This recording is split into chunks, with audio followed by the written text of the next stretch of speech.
Hello दोस्तों, कैसे हैं आप सभी? स्वागत है आप सभी का एडु इंग्लिश में। टर्म वन एग्जाम खत्म हो चुका है, तो नाउ सब बीती बात हो चुकी है यार। छोड़ो टर्म वन एग्जाम, उसका रिजल्ट क्या रहा क्या नहीं, क्योंकि हम उसका कुछ भी नहीं कर सकते। वो गया, ठीक है। अब सारा फोकस होना चाहिए किसके ऊपर? टर्म टू के ऊपर।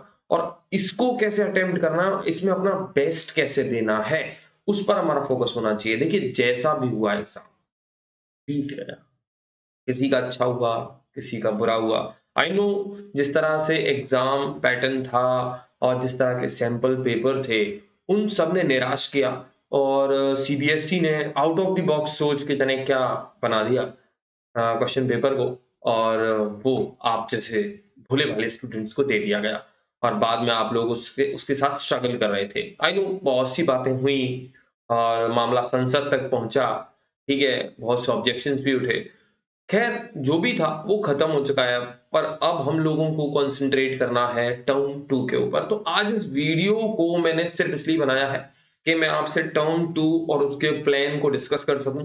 हमारी क्या स्ट्रेटेजी रहने वाली है, सीबीएसई का क्या कहना है टर्म 1 के रिजल्ट्स के बारे में, सीबीएसई टर्म 2 को लेकर किस क्या कहते हैं मोड में है, क्या कहना चाहती है, कौन-कौन सी बातें उसने ऑलरेडी कही हैं अपने सर्कुलर्स में। उन सब चीज़ों पर बातें करेंगे जो कि आप लोगों के लिए और आपके फ्यूचर के लिए बहुत ज़्यादा इम्पोर्टेंट होने वाली हैं। और आप लोगों को भी ध्यान से वीडियो को एंड तक देखना है, ठीक है? एक-एक पॉइंट आप ध्यान से सुनेंगे, क्योंकि आप इतने लंबे-चौड़े सर्कुलर पढ़ तो नहीं सकते ना, ये सब काम आप मुझ पे छोड़ दीजिए, मैं हूँ ना आप लोगों के लिए। तो सीबीएसई जितने भी सर्कुलर लाता है, मैं सबकी जो भी न्यूज़ होती है आप लोगों के लिए इम्पोर्टेंट लेकर आता हूँ। और आई होप आप लोगों की बहुत पसंद आती होगी। एंड वन मोर थिंग, अगर आपको पसंद आती है तो बिना सब्सक्राइब करे मत जाया करो। वीडियो को लाइक करो, शेयर करो और चैनल को सब्सक्राइब तो ज़रूर करो। It is your duty, hit the bell icon. Okay? चलो वीडियो शुरू करते हैं और सबसे पहले बात करते हैं टर्म 1 इज़ ओवर, टर्म 1 खत्म हो चुका है। अब हमारा सारा फोकस होगा किसके ऊपर? टर्म 2 के ऊपर। आज के वीडियो में हम बात करने वाले हैं सबसे पहले सीबीएसई के सर्कुलर की रिगार्डिंग टर्म 2। सीबीएसई ने अपने टर्म 2 के सर्कुलर में क्या कहा है, ठीक है? दूसरी बात, how will the term 2 exams conducted? Term 2 exams conduct कैसे होंगे, यानी किस तरह से किए जाएँगे और कब होंगे? ये बहुत बड़ी क्या कहते हैं बात है, बहुत बड़ा क्वेश्चन मार्क लगा हुआ है इस बात पर। जैसे ओमिक्रॉन चल रहा है, कोविड की जो सिचुएशन है, कोई कहता है कि नहीं ओमिक्रॉन नॉर्मल है, कोई कहता है नहीं इसे डरना चाहिए। समझ में नहीं आता, बहुत ही कन्फ्यूजिंग स्टेट बनी हुई है इस समय, राइट? आपके लिए भी, मेरे लिए भी, सभी के लिए भी। एंड वी डोंट नो कब क्या होगा। यू नो, पॉलिटिकल पार्टीज के लिए तो नॉर्मल सी चीज है एजुकेशनल इंस्टीट्यूशंस को बंद कर देना, ठीक है? अगर जरा सा कुछ हुआ तो चलो स्कूल्स बंद करो, कॉलेजेस बंद करो, इंस्टीट्यूशंस बंद करो, राइट? लेकिन पॉलिटिकल रैलीज चलती रहती है ना। खैर, उन चीजों को साइड कर देते हैं, हम लोगों को तो फोकस करना है अपने टर्म 2 पर। अगली बात है रिजल्ट ऑफ टर्म 1। टर्म 1 का रिजल्ट कब आएगा? आएगा तो वो रिजल्ट कैसा होगा? क्या उसकी मार्कशीट मिलेगी या नहीं मिलेगी? उसका स्कोर किस बिहाफ पर दिया जाएगा और उसके मायने क्या होंगे? इन सब चीज़ों पर आज बात करेंगे इस वीडियो में। तो सबसे पहले तो हम आते हैं अपने टर्म क्या कहते हैं 2 को लेकर जितनी भी बातें सीबीएसई ने करी हैं, उन चीज़ों पर आएँगे। सबसे पहले ये सर्कुलर है आपके सामने एक सीबीएसई का, उसको मैं समझा रहा हूँ आपको, देखिएगा। सबसे पहले आपको ध्यान रखना है कि सीबीएसई ने एक सर्कुलर जारी किया था, अगर आपने ध्यान दिया हो तो पता होगा आप लोगों को। डेट देखिए, I will give you a proof of that. Date July 5th 2021, right? ये सीबीएसई का सर्कुलर है। जो सीबीएसई कहती है मैं वही बता रहा हूँ आपको, उसके अलावा मैं अपनी मनगढ़ंत कोई बात नहीं कर रहा हूँ। सबसे पहली बात, मैंने इसको ढंग से पढ़कर इसको फाइनलाइज़ किया है और इसको हाइलाइट किया है, जो चीज़ें आप लोगों के लिए इम्पोर्टेंट हैं, उनको। देखिए, सबसे पहली बात आपको क्या ध्यान रखनी है, ये देखिए term second examination, year end examination, इसमें क्या है सबसे पहले ध्यान रखने वाली बात, it this examination would be held around March April 2022। तो एक बात तो याद रखिए कि अप्रैल में तो स्टार्ट नहीं होगा और अप्रैल को क्रॉस भी नहीं करेगा या अप्रैल के एंड तक नहीं जाएगा। ये मार्च के मिड से शुरू हो सकता है, फॉर श्योर। यानी 10 मार्च के बाद कभी भी एग्जाम शुरू हो सकता है और अप्रैल के फर्स्ट या सेकंड वीक में ये ओवर हो जाएगा। ये भी ध्यान रखिएगा। तो आपके लिए आप लोगों के पास जो टाइम है वो बहुत कम है। दिसंबर जा चुका है, दिसंबर क्रिसमस आने वाला है, ठीक है? और अब जनवरी बची और फरवरी, फेब वैसे ही छोटा है, ठंड का टाइम चल रहा है, राइट? और आप लोगों के पास टाइम बहुत कम है और जो मटेरियल है पढ़ने के लिए बहुत ज़्यादा है। अपने माइंड में कन्फ्यूजन भी बहुत ज़्यादा है, क्वेश्चंस बहुत ज़्यादा हैं कि जिस तरह का टर्म 1 बनाया, क्या इसी तरह का टर्म 2 भी होगा? ठीक है? तो इन चीज़ों को भी ध्यान में रखते हुए आगे बढ़ना है। अगली बात है the paper will be of 2 hours duration and have questions of different formats. देखिए, सबसे पहली बात तो अगर कोविड पैंडेमिक की हालत एकदम नॉर्मल रहती है, जैसी अभी है टर्म 1 हुआ जिस समय, ऐसा ही चलता रहता है। कोई ज़्यादा हार्ड एंड फास्ट नहीं होती है सिचुएशंस, तो उसके इसमें 2 आवर्स का यानी 2 घंटे का एग्ज़ाम होगा, जिसमें case based, situation based, open ended, short answers and long answer type question पूछे जाएँगे। ओपन एंडेड क्वेश्चन का मतलब क्या है? ओपन एंडेड क्वेश्चन एक ऐसा क्वेश्चन है जो कि बियॉन्ड द टेक्स्ट जा सकता है। आपकी लॉजिकल थिंकिंग, ठीक है? आपके परसेप्शन और आपके इन्फरेंस को चेक कर सकता है, आपकी अंडरस्टैंडिंग को चेक कर सकता है, जैसा कि उसने टर्म 1 में किया। यानी ये इंडिकेशन है कि हमने एमसीक्यू एग्ज़ाम जो था, जिस तरीके से लिया ना, वो टर्म 1 सब्जेक्टिव एग्ज़ाम भी इसी तरह से हो सकता है भाइयों। ध्यान रखना आप लोग। ढीले नहीं पड़ना है बिल्कुल भी, ठीक है? इन द पुष्पा स्टाइल झुकूँगा नहीं, right? A, in the in case the situation is not conductive for normal descriptive examination, एक अगली सिचुएशन ये है कि मान लीजिए कोविड पेंडेमिक की वजह से नॉर्मल सिचुएशन नहीं रहती है 2 घंटे एग्जाम कराने की, और 90 minute MCQ based exam will be conducted at the end of the term second also. ध्यान रखिएगा, अगर सब्जेक्टिव एग्जाम 2 घंटे का नहीं हो पाया तो बिल्कुल दोबारा टर्म 1 की तरह टर्म 2 होगा एमसीक्यू बेस्ड, राइट? ये आपको ध्यान रखना है। Marks of the term second examination would contribute to the final overall score. ये बात याद रखेंगे, सीबीएसई ने साफ कर दिया है कि जो टर्म 2 के एग्जामिनेशन के मार्क्स होंगे वो आपके ओवरऑल स्कोर में कंट्रीब्यूट करने वाले हैं, ठीक है? ये ध्यान रखना है आप लोगों को। ओवरऑल स्कोर आपके जो भी होगा उसमें कंट्रीब्यूट करेगा टर्म 2, और टर्म 1 जो है उसके मार्क्स जो हैं वो आपको बताए जाएँगे। ध्यान से सुनिए मेरी बात को, ये टर्म 1 के लिए बहुत स्पेशल बात मैं आपको बता रहा हूँ, जो कि काफ़ी ज़्यादा तूल भी पकड़ रही है और बहुत ज़्यादा जिसको कहते हैं ठोस है, कि टर्म 1 का रिज़ल्ट जो है वो जनवरी के आस-पास आ सकता है, क्योंकि सीबीएसई ने सभी स्कूल्स को ये निर्देश दे दिए हैं कि वो अपने-अपने जो असेसमेंट्स के या फिर प्रैक्टिकल्स के नंबर हैं, मार्क्स जो हैं वो फटाफट सीबीएसई के पोर्टल पर अपडेट करें। प्रैक्टिकल्स भी चल रहे हैं, ठीक है? तो सीबीएसई क्या चाहता है कि जल्द से जल्द ये मार्क्स अपलोड हों और इनको फाइनलाइज़ करके टर्म 1 का जो स्कोर है, रिज़ल्ट नहीं, ध्यान रखिएगा, स्कोर जो है वो आपको जनवरी में दे दिया जाए। दूसरी बात, टर्म 1 का जो स्कोर होगा उसके बेस पर किसी भी स्टूडेंट को पास या फेल नहीं किया जाएगा, ठीक है? बिल्कुल भी नहीं किया जाएगा। ये बात भी सीबीएसई ने बिल्कुल साफ कर दी है। इसमें कोई दो राय नहीं है कि अगर आपका टर्म 1 अच्छा हुआ है, वेल एंड गुड है, बहुत अच्छी बात है। इन केस आपका टर्म 1 बिगड़ गया, आपसे नहीं हो पाया, तो आप निराश मत हो, क्योंकि आपको उसके बेसिस पर फेल या पास कंसिडर नहीं किया जाएगा। ठीक है? अगली बात, नेक्स्ट पॉइंट पर आगे बढ़ेंगे।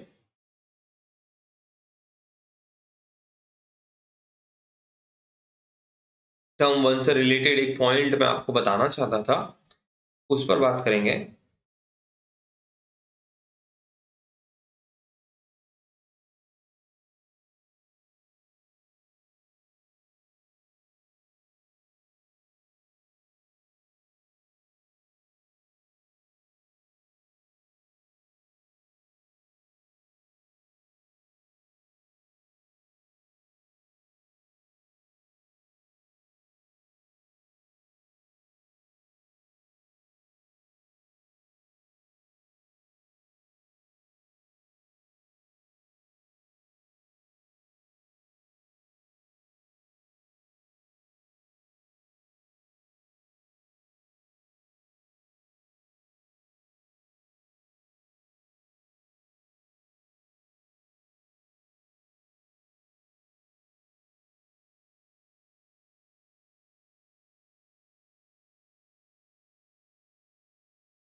आपका C point, in case the situation of the pandemic forces complete closure of schools.